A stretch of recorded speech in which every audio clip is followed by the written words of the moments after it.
Hello Internet. What we're going to look at today is this. Now this is not the Bear Grylls Ultimate Survival Knife. This is the Bear Grylls Ultimate Survival Knife Pro.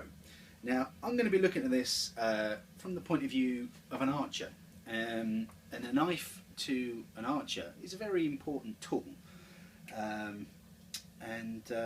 this knife, it's got a bit of a funny reputation, purely because its predecessor wasn't that good. This, however, it was completely redesigned, I think, towards the beginning of this year, or the very end of last year anyway. It's been completely redesigned, and in my opinion, for the money, this is a really good quality knife. It's a Gerber blade, so it's made with Gerber steel. So yeah, without further ado, let's have a closer look. Okay, here we have the Bear Grylls Ultimate Survival Knife Pro. Now, one of the new features of this knife over its predecessor is the fact that it's now full tang. So the knife goes the full length, the blade goes the full length of the knife, from tip to pommel. It's a good 10 inches.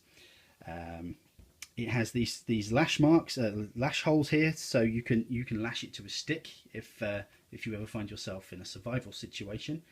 Hopefully, I never will. They've upgraded the steel of the blade. It's now 9CR19 MOV carbon steel, which is a very strong steel if you're into your steels and your chemical bits and bobs. It's now 100% fine edge. Its predecessor had a serration, or one of the versions had a serration. Some people love a serrated edge. I find them very difficult to sharpen, so I'd go with a fine edge every time. It's a drop point. It's got a lovely steel pommel there if you need to break open or something. But yeah, it's a really solid knife. You can use it for many things. I mean, I do a bit of bushcraft, and I think it's going to be brilliant for that. You know, you can batten with it. You can do many things. From all accounts, you can abuse these knives quite readily. I'll put an article in the description all about this knife. It goes into far more detail than I'm going to go into.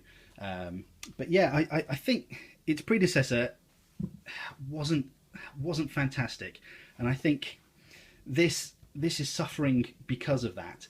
A lot of people assume it's the same thing, but it's not. It's been completely redesigned. It's a lovely knife. One of the other points I forgot to mention is this here is a choil. It's called a choil, and what that enables you to do is if you're doing some finer carving or something, you can drop a finger in there, and it just gives you that little bit extra control over the blade. But it's yeah, it's, you know, on the whole, it's a fantastic knife, and for the money, I don't think you can get better. The retail price of this knife is £99.99. That's British pounds, but I have seen it as low as £57, which, in my opinion, is an absolute bargain. And that is actually cheaper than I have seen its predecessor for. So if you can find it at that price, then I'd snap it up. The sheath, it's a little bit futuristic for my liking, but you know, horses for courses and all that. It's a rubberized sheath, very grippy. You've got the carbon, the fire steel rod in there. It's for starting fires. You have a built-in sharpener, which is a really useful tool. You just run the knife through there to give it a good sharpen. Although I would recommend, if you do know how to sharpen a knife, then you run it on a whetstone, just to keep that edge great. I mean, the sharpener on there is great for just honing it, but I think if you really want to look after your knife, then run it on a whetstone every now and again, just to keep that blade sharp.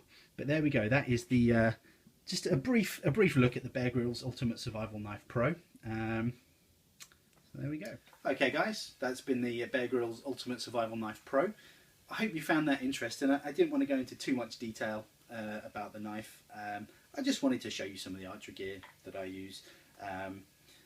And you know, I felt like I needed to say something about this knife. I think it does get a bit of a bad rep, purely because of the predecessor. Now this is, I mean, the build quality of this is lovely. I mean, it fits in the sheath so well. But yeah, it's sold as a survival knife. Now, hopefully I'll never have to use it as a survival knife.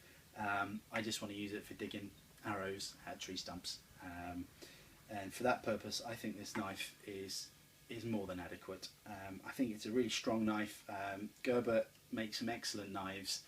They've never let me down in the past. I don't think they're going to let me down again, even though it's got Bear Grylls on it. That's completely irrelevant. I like the knife whether or not it's a Bear Grylls knife or not. I just think it's a nice solid knife. But yeah, I mean, the one thing I have heard about this knife is the negative I've heard about this knife is it's not tactical enough. Now, why you'd want a tactical knife, I don't know. I personally want a knife that's going to do a job that I want it to do. I don't need it to be tactical. I like the fact that it's not completely black. I like the fact that it's orange. It shows that I'm not trying to hide it. It's a knife, it's a tool. Remember, that's what a knife is. It's a tool. It's not a weapon. You know, it belongs in your camping pack. It belongs in your archery gear. It belongs in your toolbox. It doesn't belong on your belt down the pub. Please don't do that. We're really strict in the UK on knife crime. So please just be careful when you are using a knife. Use it responsibly. But yeah, other than that, I hope you've enjoyed it. You know, I don't want to go into too much detail, but I hope you found that useful. Anyway, guys, take care. Follow the blog. Shoot straight, and I'll see you soon. Take care.